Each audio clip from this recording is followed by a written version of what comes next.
Trade and Industry Minister Ebrahim Patel says investment pledges offer the potential to create jobs and grow our country's economy. He earlier spoke to ENCA Money Desk's Devin Murrigan at the second investment conference taking place in Sandton. We want to be able to show that these pledges of investment matters, that they have a connection with the lives of ordinary people. They create jobs, they grow the economy. And we've come through a period of deep skepticism sometimes in the public domain, that what we say is not what we do. We recognize that the only way to change that is to act better. And one way of it is to show the evidence of mine shafts being sunk, factories being built, farms being tilled, young people being given the opportunity. Because these investment conferences are ultimately about growing the economy, expanding opportunities for young people, and of course creating jobs.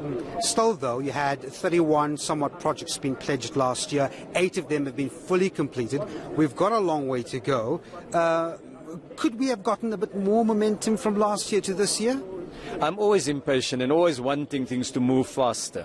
But remember, when the commitment was made last year by investors, they said that this is a commitment with a 5-year envelope. So in other words, when you plan a mine, the day you say, I'm going to put 10 billion rand into the mine, you start with an enormous amount of work. You get the plans approved, you get your mining licenses resolved, you get the arrangements with the banks in place, and then you start clearing the site, sinking the shaft, employing workers for the full-time operations, and then you bring the equipment in.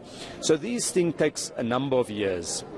What we seek to do is ensure that the investors can move as expeditiously as possible, and that government doesn't stand in the way, that we move with speed when it comes to things like water use licenses. When there is a very scarce skill that is required by an investor, let's say in some of the technology areas, that we facilitate having a work permit for someone who can come in.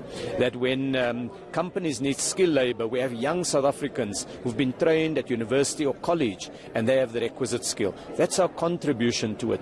And so if we do that, we can unlock that these billions of rands move faster from the bank accounts of the investors and their banks to the townships and to the South African economy essentially.